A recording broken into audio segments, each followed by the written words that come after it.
This past weekend, Megalopolis, Francis Ford Coppola's $130 million passion project, finally hit theaters.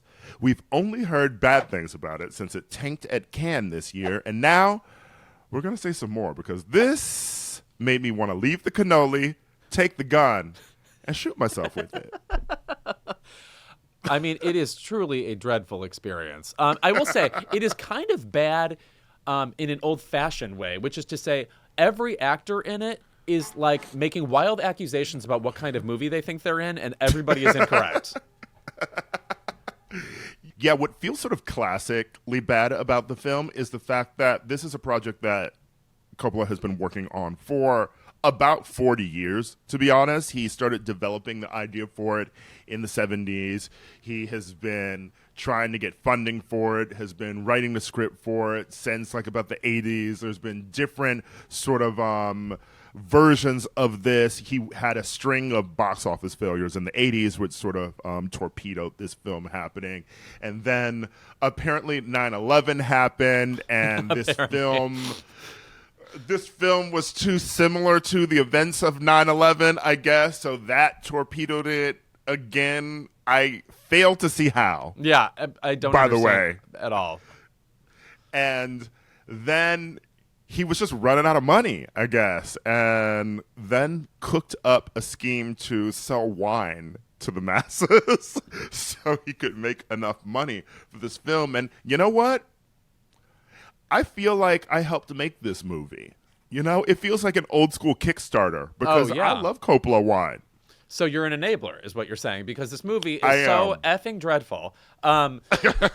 You sit down to it. I have to say, I had been prepared for it being bad because you keep hearing that people are leaving the theater, and that intrigued me because I didn't know if that meant it was like vulgar. Skinamarink. Like, yes, one of those movies or whatever. But no, truly, what's happening here is the movie is very senseless. You have the story of Adam Driver, who, by the way, is on thin ice with me. First of all, his performance in Ferrari, boot. His performance in House of Gucci, boot. He gave me that movie Silence I had to sit through that once upon a time. Absolutely not. I'm holding on to the fumes of Marriage 65 Story. was a gag. Okay, yes. But anyway, he plays this guy who develops this building material that he wants to come up with this dream megalopolis with, and that's the beginning of it. But honestly, I can barely even explain what, like, Aubrey Plaza, who's playing somebody named Wow Platinum, great name. Yeah. Anti-Wow Platinum. Yes, right. Shia LaBeouf is in this. Jon Voight, I am sorry to say, gives one of the best performances in the movie, even though it's like comic and disoriented. Talia Shire, Francis Ford Coppola's sister, and Jason Schwartzman, who's also in this movie, his mother is in this, giving a kookaroo performance. None of them go together. I can't really honestly say I knew what I was watching at any given moment. It's a lot of like phantasmagoric images. And then also, the thing that is craziest to me about this movie is, as you said, it cost like $120 million. Baby, where did the money go? Because the look of this movie is supposed to be like futuristic and impressive, when to me it looks like, and here's what came to mind. Do you remember the 2001 Aerosmith video with Tara Reid, Fly Away from Me? Or Fly Away from Here? Yeah. It's just a futuristic city, like just short of the flying cars. It's exactly the boilerplate looking, utopian looking place you would expect from any CGI AI generated environment.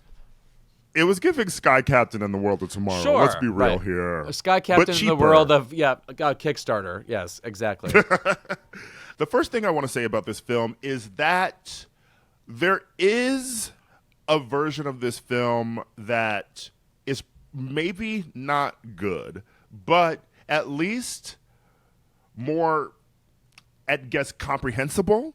Yes, because there is allegedly sort of like a 4-hour cut of this film. And this film clocks in at about 2 hours and 18 minutes. And Coppola is infamous for the director's cut of a film. You know, he always has to chop it down for a theatrical release. But I feel like at this point, when you're doing a $130 million vanity film that you funded yourself, just release the whole fucking 4-hour film, you know? Because 2 hours and 18 minutes, for me, it felt so disjointed. Yeah, I agree. Watching it, it's like things are missing. Yes, well, it's Yeah. still trying to impress you with all these surrealistic images. Aubrey Plaza and Shia LaBeouf are ostensibly the villains of this film, but I don't even realize that until an hour into the film, because none of their motivations are readily apparent until an hour into the movie. And then especially the motivations of Giancarlo Esposito, who plays Natalie Emmanuel's father, and he is the DA who keeps trying to prosecute Adam Driver. You keep jumping back and forth from scenes where he's friendly with Adam Driver and trying to lock him up, and then he's friendly with him again, and then Adam Driver and Natalie Emmanuel are maybe together and maybe having a kid together, and it's just so disjointed, and I have no idea what is happening in the movie, sometimes from scene to scene, and I think actually the 4-hour cut was needed. I agree. And also, you just brought up Natalie Emmanuel, too. It cannot be understated how often these people are just spouting lines, and I can tell they don't know if they're even saying them right. Because a key part of my screening was people laughing out loud at bad dialogue, which is something I do not that's not something I ever thought would happen in a Francis Ford Coppola movie. I mean, if you watch, like, The Godfather, I mean, like, that's crisp dialogue, or The Conversation, or Rumblefish. You just don't think of it as being, like, amateurishly self-serious or confusing. Just like all the dialogue in this movie does not feel like you're interacting with real characters. In fact, do you know what this movie reminded me of? You ever meet like a precocious 11-year-old somewhere who says, I just wrote a book, it's 612 pages, and you're like, it's one of those excitable preteens? This is me. Yes, you. This is what I feel like that kid wrote, where it's like everything is like outsized and like everything feels like a big serious moment, and it's just confusing. Like there's lots of world building that you can tell they're really invested in, but it's completely the mythology of it makes no sense to like a casual onlooker. So Here's the thing. Coppola has like a unique visionary mind, and I love I love him as a director, but I also think that he needs to work with a co-writer, or needs to work from source material. You know, you have the Godfather films obviously came from the Mario Puzo books, and Apocalypse Now as well, and then, you know, One from the Heart, and Outsiders was a book, and then Cotton Club also had a co-writer, and which also Cotton Club was better with the full director's cut, by the way, you know, but he didn't write Peggy Sue Got Married, one of my favorite films of his, you know, and he didn't write Bram Stoker's Dracula, but this was giving Twixt. Okay? Yeah, right. Which he did write. Correct. No, I mean, obviously he's an Oscar-winning screenwriter. He wrote the script for Patton, Once Upon a Time, Godfather films. Again, if you haven't seen The Conversation, I think that is a movie that is under-discussed because if you hear anything about it, it's a spoiler. So you've just got to see it now. Trust me, it's like the best of what our favorite genre, Ira and I, paranoid thrillers. The key 70s Patton, film. Yeah. Patton, also a co-write. Right. Yeah, precisely. So anyway, go ahead and be baffled by the movie if you need to be, but it feels like it's already fallen out of the conversation. There's nothing to say about a movie that is so senseless, you can hardly have an opinion about it. Yeah, I will absolutely say go see it, though. Sure. I do think you need to see it. I give it a thumbs up. Okay, I'm going to go live here in reality. I think it's an awful mess, but it is a thumbs up for me because I am like, wow, what the fuck did I watch? I'm sitting there watching it during the movie, and I'm like, huh? I want to give a shout out, though, to my favorite sequence, which was the slumping Justice statues as he's going through the hood of Megalopolis. Right. And I want to give a shout out to Aubrey Plaza, who once upon a time I would have maybe dismissed as like a one-note type of talent, and I would be wrong because now with Ingrid Goes West, that role in The White Lotus, and her fabulous work in Emily the Criminal. I hope people see Emily the Criminal. She really is a dependable and grounding force in whatever she does, and I'm really psyched to be a big fan of hers now. This is honestly, it feels weird to say this was one of my favorite performances of hers because I don't know what movie she was in. Right. Like you said, they're all in different films, but I loved this performance of hers. But Right. from the first scene that she's in, she's playing this reporter, and she's giving you more gusto in the opening of the film than anybody else. No, you want her to be back on screen when she's not on screen. So we'll just leave it there. Yeah. And also, I want to point out her amazing turn in the FX series Legion, which is based on the X-Men comics. She's just a killer. And I think that there is there's definitely Oscar.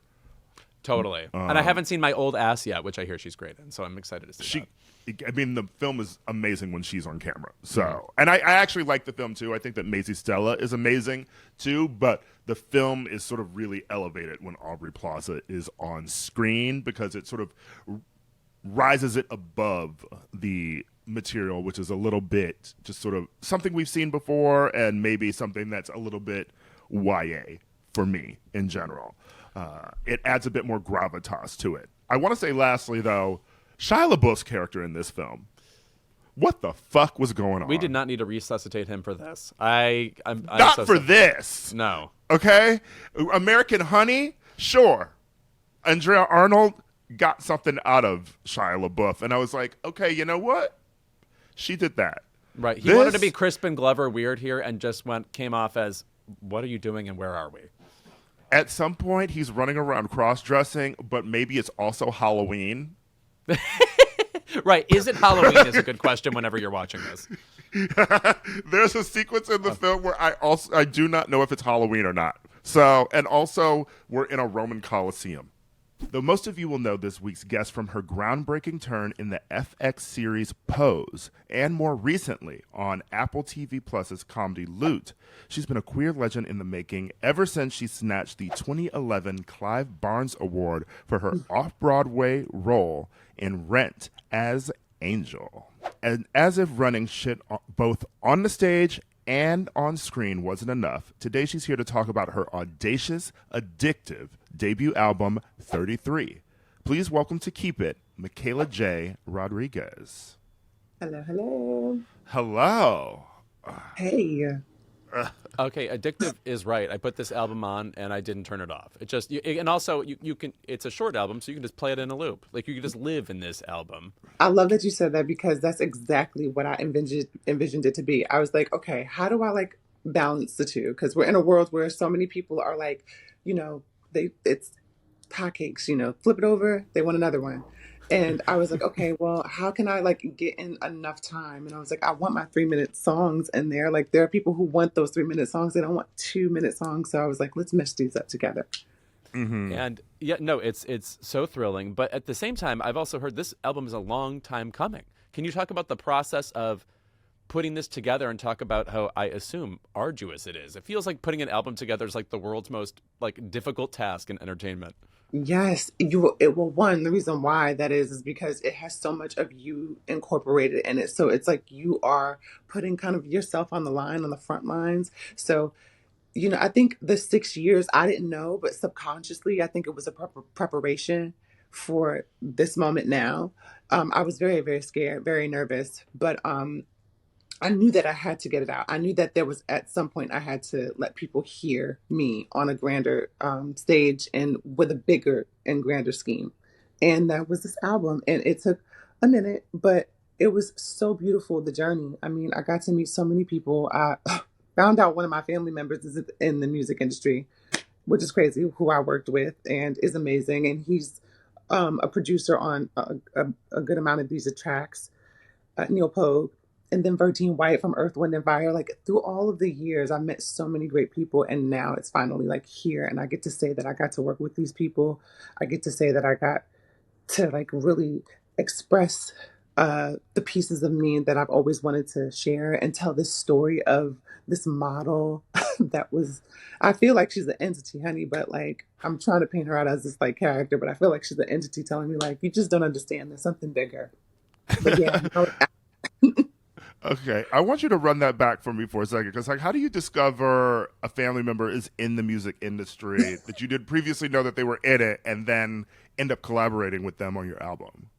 So crazy enough, right? My mom. So when I first started working with Neil Pogue, I didn't even know that we just had met, I think, through a mutual friend. Evan Ross. Shout out to Evan Ross. That is my brother. And I remember my mom saying, which is crazy enough because my Aunt Patricia is actually over in LA with her right now. My mom was saying, you know, that is Patricia's husband's cousin. And I was like, wait, what? So that he's in the family? She was like, yeah, that's your cousin. And then I asked him and he was like, yeah.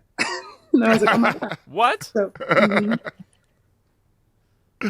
I love that. I love that. The album is, like Lewis said, it is so like fun. It's addictive. I'm loving. You know, you talked about some of the influence you have for the album, but for me, it's very hearkening back to early Janelle Monáe, you know, that arc-android feel, you know, it's very futuristic, you know, are you sort of like a sci-fi fan, you know, it's giving a little bit of like X-Men, it's giving comic book, space, like what are your influences beyond just the music industry? I mean, there's so many things. I mean, I've watched X-Men all my life, like when it was coming on in 1994. You know, those were reruns too, by the way, because I did not know that X-Men was older, like much older than me. You know, I mean, I knew Marvel was older than me, but I didn't know X-Men was. But yeah, that was like always a show that really resonated with me because as I grew up, I found out that it had something to do with the civil rights acts movement and like it had to do with LGBTQAI people and people who were like just different in general that weren't a part of the LGBTQAI community and how they wanted to fight for the rights of just humans. And I was just like, oh my God, I love this. And as a kid, I just resonated with mutants. So like, I was like, okay, what else? How can I tie all of these and incorporate all of these, you know, imaginative like fantasies within the music. And I told myself, okay, I'm just going to look at the blueprint. You know, I think Stanley did a really good job with creating this whole story around like just people who are different. And that is who Michaela J 33F7 is. She is like a superhero. She's definitely a superhero. She doesn't know that yet. You know, she really hasn't figured that out yet. But through the journey of the album, you realize at the end she finds her superpower. Now, speaking of mutants, did I hear this right? Before you came on, did you say you were playing Mortal Kombat? I Which surely appears was. to be... I surely was. I was getting that thing, and these kids were beating my butt, though. I get so mad at the little 12 and 14-year-olds. They just are so good. Who is your Mortal Kombat character of choice? Because I feel like this is a telling litmus test. Tanya for sure. I mean, I remember Tanya when Mortal Kombat 4 came out, and I was playing Mortal Kombat Trilogy for a long time on the Nintendo 64. Yeah, absolutely. You know what I mean? But I remember when Mortal Kombat 4 came out, it was on the PlayStation 1. And Tanya was the first, like, honest, aside from Jade, the second, excuse me, like, woman of color that I really could resonate with. And she was bomb, her body was sick, and that yellow bodysuit was everything. So therefore, I was playing Tanya today, and I was whipping it. The years that have led to this moment of you playing Mortal Kombat today. I'm thrilled to be a part of it. Thank you. I think I was always more of like I loved Scorpion. You know, I really love. I love the shrouded figures. You know, they were always fun to me. Little mystery, you know. Yeah. Sonya Blade here, played brilliantly by Bridget Wilson-Sampras in the films, Yes. of course. Yes. Yes, we love the film. We love the film. The film is campy, but the film has a beautiful place in our hearts. I just love that y'all know these things. It just makes me so happy. Are you guys talking about Mortal Kombat 1? Yes. Yes, the original. I'm a couple years older than you, Michaela Jaé. So just be aware that, I actually was more of a Street Fighter person, but Mortal Kombat, if I was at my friend's house and my parents weren't watching, then I would be able to play Mortal Kombat because there was more bloodshed in that. And my parents, quite Christian at the time, were afraid. Yeah. Listen, I'm not going to lie. My mama used to think, my mom let me play games, but the gore of it all, she never liked gore. So she would be worried about me watching it. Little did I'm like, oh, child, this ain't nothing. I mean, that's also why I think I missed the whole flavor of the arcade lifestyle that we grew up with, right? You know, when you couldn't play it at home, you could be at the mall and you could play Mortal Kombat. There's a bar here in New York City, and I think it's called Outer Habit, and they have a Mortal Kombat arcade game inside of it by the bathrooms, and I always play it when I go to the bathroom.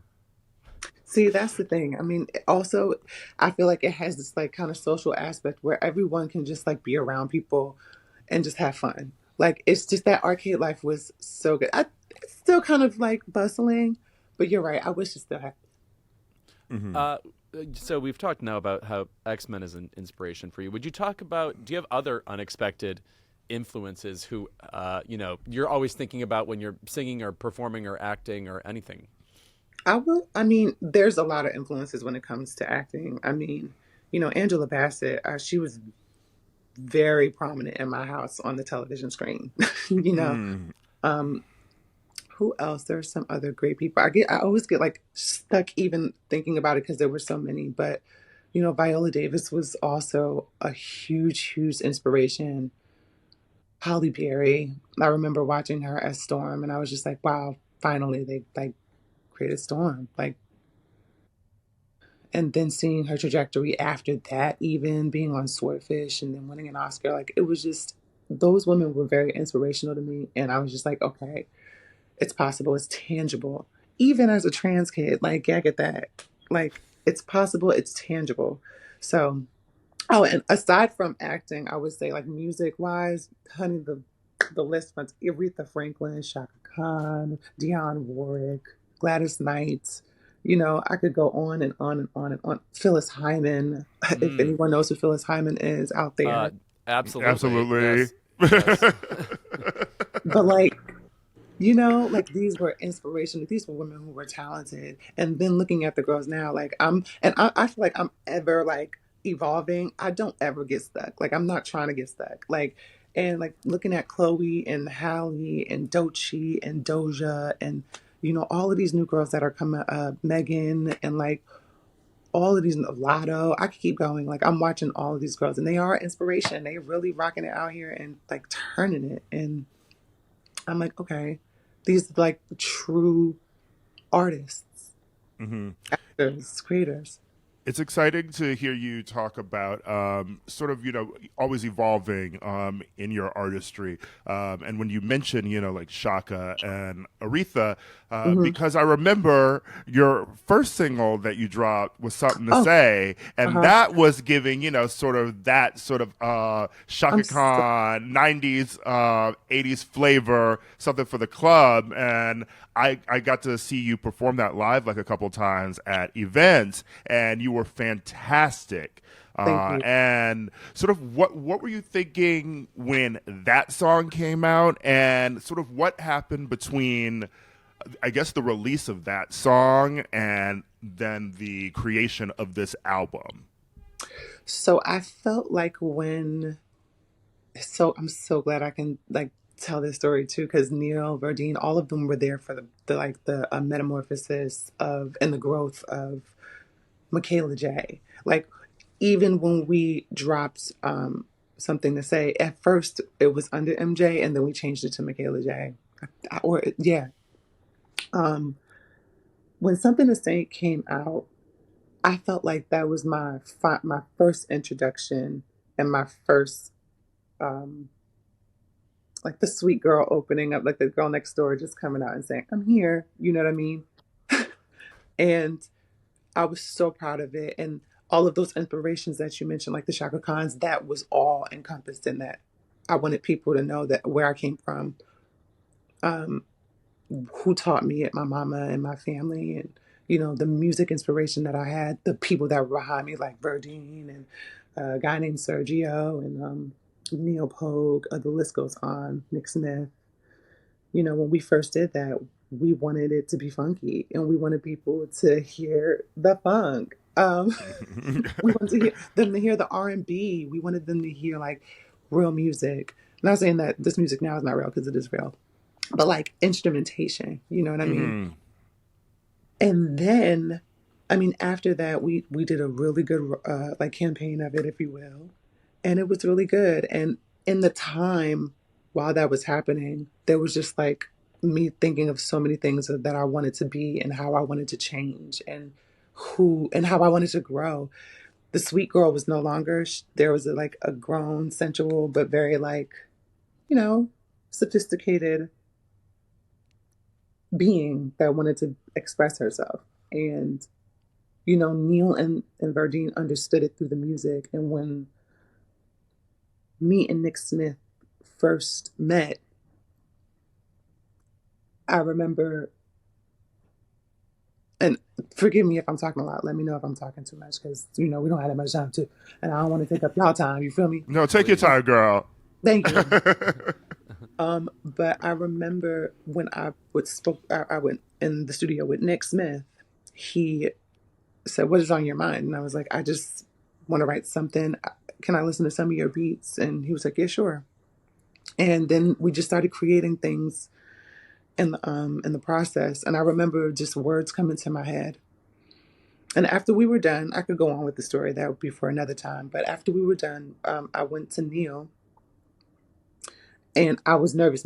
Nick wasn't nervous at all. I was nervous because I was like, "Oh my God, you know, this is new. This is not like something to say. This is technological. This is not the girl next door. The girl next door is in the past now, and this is the future." Like, and how I hope he like understands it. And when I played it for him, he loved it. He also obviously gave notes on it because, you know, it was still a skeleton at first. It was not like what it is now. There were so many components that had to go in the green lights. And when he gave the rite of passage at that moment, I was like, okay, it's time to let the world know who Michaela Jaé is. And her inspirations like Janet Jackson and, you know, the Michael Jacksons and the Britney Spears and, you know, like that, those girls, you feel me? Like, that's what I want to bring back in a 2.0 form because you can't recreate that. So you have to be it yourself. And I feel like that entity of Michaela J33F7, she was like, "You have to do this. Like, you have to. If you don't, you would be letting a lot of people down. And you can't do that." So here we are today. And I consider myself, this is like my artist self-talking, like I consider myself present day Michaela Jaé. And whenever the past Michaela Jaé has passed, I always even sometimes jot it down on my Instagram for people to know that it's in the past and that there is the future that's ahead of us. If that makes sense, you know, I hope people understand that. But I wanted that whole arc of even the album to see what it looks like to be in the present and knowing that you can recollect your past to get to the future. Like, you can really do that. Yeah, it all adds up. I'm actually not surprised to hear you mention Janet Jackson. I think of a song she did, maybe like Feedback or something, and that Ooh. feel with that sort of slick, robotic energy, like something like that would have also fit right on this album. What particular inspiration do you take from her? I still feel like we're at the beginning of describing how influential Janet Jackson is as, you know, an entertainer, a dancer, a pop performer. How does she resonate with you? Oh my God. Yeah, I don't even think words can express how much that woman resonates with me. I mean, the Jackson 5 were always played in my house all the time. I mean, I grew up with that. My uncles, like, they grew up with that music. They were in that time. So, like, Janet was always playing in the house when she was a kid. Like, I was watching her and I saw her growth. And so she's an inspiration to me. Like, she's a huge, huge influence on this album, along with a lot of artists like Beyonce is definitely, you know, an influence on some of this too. But Janet,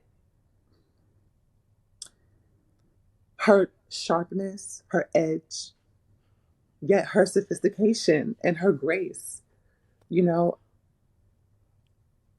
through her artistry when she's performing, I really loved watching it. I loved seeing it. I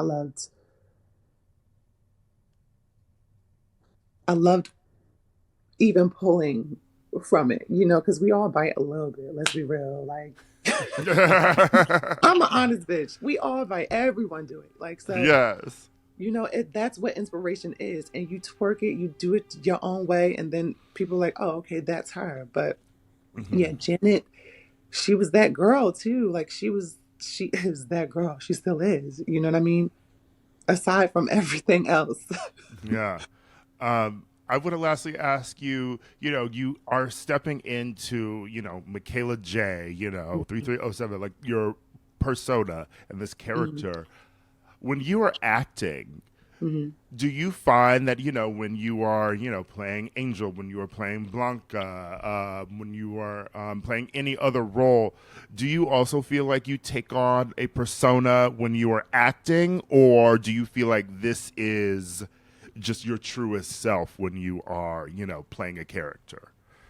No, I think I have to, when it comes to acting, I have to take on that character. Like that is the most important thing. I can't, I mean, I can bring aspects of myself into it, but it's for me, what I've learned when I was, going to New Jersey Performing Arts Center, the most important thing is you have to separate yourself so that you don't get enthralled and get lost. And in order for you to do that, you have to learn the character and create a character for yourself.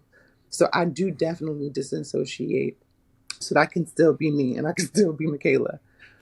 But when it comes to music, that's the thing. Like it's different. And I can see why a lot of artists can get caught up, you know what I mean, in the persona. Um, because that's a total different ballgame. But yeah, when it comes to acting, no, it's actually safer. It feels much more safer to me. Um,